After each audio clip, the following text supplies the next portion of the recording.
Baik, Assalamualaikum warahmatullahi wabarakatuh. Pertemuan kali ini kita akan membahas tentang ekonomi Islam. Apa itu ekonomi Islam? Ekonomi Islam itu merupakan sebuah ilmu pengetahuan sosial yang mempelajari masalah-masalah ekonomi rakyat yang diilhami oleh nilai-nilai Islam. Jadi, ekonomi Islam ini tidak hanya mempelajari individu sosial, melainkan juga manusia dengan bakat religius manusia. Perbedaan ekonomi Islam dan modern adalah ilmu ekonomi Islam itu dikendalikan oleh nilai-nilai dasar Islam, sedangkan ilmu ekonomi modern sangat dikuasai oleh kepentingan diri si individu, tidak mempersoalkan pertimbangan-pertimbangan nilai, baik yang terpisah dengan agama. Ekonomi Islam ini adalah ilmu ekonomi yang berdasarkan ketuhanan. Sistem ini bertitik tolak dari Allah Subhanahu wa taala, bertujuan akhir kepada Allah Subhanahu wa taala. Nah, ekonomi ini dalam pandangan Islam bukan tujuan akhir dari kehidupan ini, tetapi sesuatu pelengkap kehidupan. Saran untuk mencapai tujuan yang lebih tinggi, penunjang dan pelayanan bagi akidah dan bagi misi yang diembannya. Nah, dasar-dasar ekonomi Islam. Dasar-dasar ekonomi Islam ini pertama mengakui hak milik baik individu maupun umum. Kemudian yang kedua kebebasan ekonomi bersyarat. Nah, adapun syarat-syarat yang harus dipenuhi dari kebebasan-kebebasan tersebut adalah memperhatikan halal dan haram dalam ketentuan hukum-hukum Islam, komitmen terhadap kewajiban-kewajiban yang ditentukan syariat Islam, tidak menyerahkan pengelolaan harta kepada orang-orang yang bodoh, gila, dan lemah, hak untuk bersyarikat, saling memiliki dengan tetangga atau partner kerja, tidak dibenarkan mengolah harta pribadi yang merugikan kepentingan orang banyak. Dan ketiga, kebersamaan dalam menanggung suatu kebaikan. Artinya adalah kebersamaan timbal balik antara sesama anggota, masyarakat, dan pemerintah dengan masyarakat baik dalam kondisi lapang maupun sempit untuk mewujudkan kesejahteraan atau dalam mengantisipasi suatu bahaya. Kemudian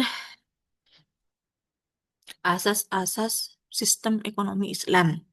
Asas-asas sistem ekonomi Islam ini terdapat 7 asas. Yang pertama yaitu eh, bahwasanya Allah Subhanahu wa taala ini adalah pemilik mutlak segala sesuatu. Artinya segala kekayaan manusia itu yang memiliki itu adalah hak milik Tuhannya dari segala sesuatu yang dimiliki oleh manusia. Yang kedua, ekonomi digerakkan untuk mencari keuntungan dunia dan akhirat. Kekayaan dunia adalah untuk mencari kehidupan akhirat. Kemudian bagian 3, di dunia ini tidak boleh diabaikan dalam mendapatkan akhirat. Artinya manusia tidak boleh mengabaikan bahagianya di dunia ini maupun hendaklah bekerja sekuat-kuatnya untuk mendapatkan kebaikan di dunia ini dengan cara-cara yang paling adil dan dibenarkan oleh undang-undang. Kemudian tetap berlaku adil kepada sesama manusia. Artinya manusia itu mestilah berlaku baik terhadap sesama manusia. Hendaklah mereka melaksanakan tanggung jawab terhadap masyarakat dan membantu orang-orang yang berada dalam kesusahan dan kesempitan. Kemudian tidak boleh melakukan segala kerusakan. Artinya, manusia itu tidak dibenarkan untuk melakukan kerusakan di muka bumi. Ia mesti mengelakkan dirinya daripada melakukan perbuatan-perbuatan dosa yang termasuk di dalamnya. Kemudian yang keenam yaitu zakat harus dibayarkan atas kekayaan yang telah memenuhi batas atau nisab. Yang ketujuh, Islam itu melarang riba dalam segala bentuk. Lanjut, sumber-sumber ekonomi. Sumber-sumber ekonomi ini sama dengan sumber-sumber ajaran kita, harus berlandaskan pada 3 sumber. Ada sumber Al-Quran, Sunnah, sama ijtihad. Karena kenapa harus berlandaskan pada 3 aspek ini? Karena yang menjadi pedoman hidup kita, yang menjadi pedoman agar kehidupan kita itu maksimal baik, maka itu harus berlandaskan pada Al-Quran, Sunnah, sama ijtihad. Nah, sementara Ciri-ciri ekonomi Islam itu dibedakan menjadi tujuh. Ada yaitu sebagai memelihara fitrah manusia, karena fitrah manusia itu kembali kepada kebenaran. Artinya, agar manusia ini kembali kepada fitrahnya atau kebenaran, maka ekonomi Islam ini harus berdasarkan fitrah manusia. Kemudian yang kedua yaitu memelihara norma-norma akhlak. Artinya harus ada akhlak atau tingkah laku terpuji untuk mengelola ekonomi ini sesuai dengan keislaman. Kemudian yang ketiga itu memenuhi keperluan-keperluan masyarakat. Yang keempat, kegiatan-kegiatan ekonomi adalah sebagian daripada ajaran agama Islam. Jadi, kegiatan-kegiatan dalam bidang ekonomi, baik berupa transaksi dan semacamnya, harus berdasarkan pada ajaran agama Islam.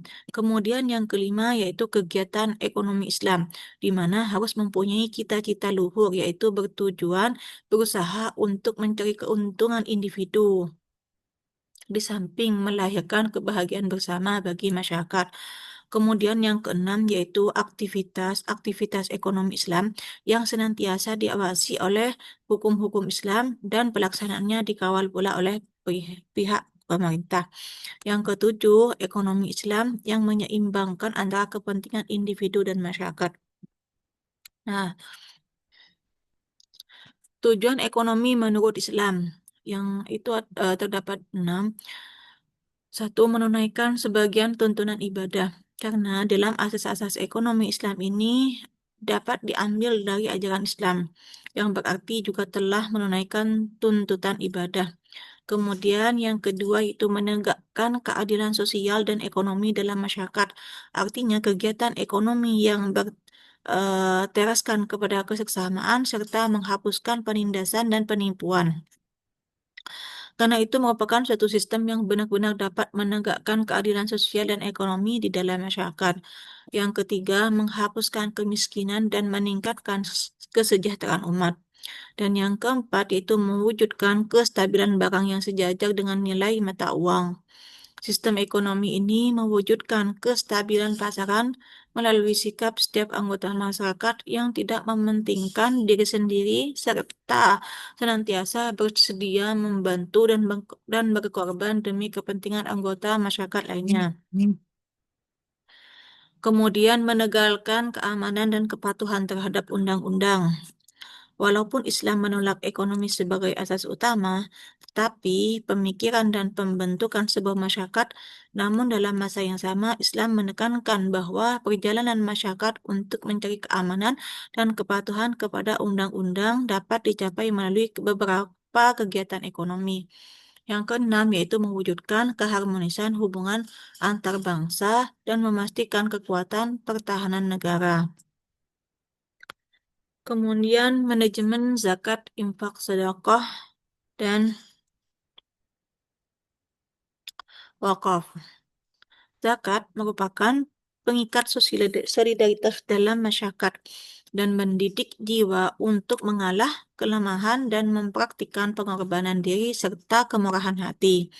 Namun, pelaksanaan zakat ini akan menimbulkan rasa puas dan bahagia dalam diri karena telah menyempurnakan kewajibannya kepada Allah. Nah, sehubungan pengolahan zakat yang kurang optimal, ada pemikiran ke arah manajemen yang lebih produktif. Selama ini, harta zakat yang diberikan lebih banyak digunakan untuk hal-hal yang bersifat konsumtif seperti untuk makan, pakaian, dan kebutuhan sesaat. Nah, untuk merealisasikan optimalisasi fungsi zakat di Indonesia, sudah dibentuk beberapa badan dan organisasi yang menangani masalah tersebut seperti Badan Amil Zakat, Forum Zakat, dan lain sebagainya. Berdasarkan Undang-Undang Nomor 38 Tahun 1999 diharapkan amil zakat di Indonesia ini dapat mengelola zakat secara optimal dan produktif. Termasuk berhasilnya pengolahan zakat tidak hanya bergantung pada banyaknya zakat yang terkumpul, tetapi sangat tergantung pada dampak pengolahan zakat yang berhasil apabila zakat tersebut benar-benar dapat terwujud kesejahteraan dan keadilan sosial dalam masyarakat. Untuk pengolahan zakat Infak sedekah yang optimal itu dibedakan menjadi tiga aspek. Yang pertama, pengelolaan harus berlandaskan Al-Quran dan As-Sunnah. Kedua, adanya sifat keterbukaan dari lembaga amal zakat untuk menumbuhkan kepercayaan masyarakat. Dan yang ketiga, adanya kecakapan pihak pengelola untuk menggunakan administrasi modern.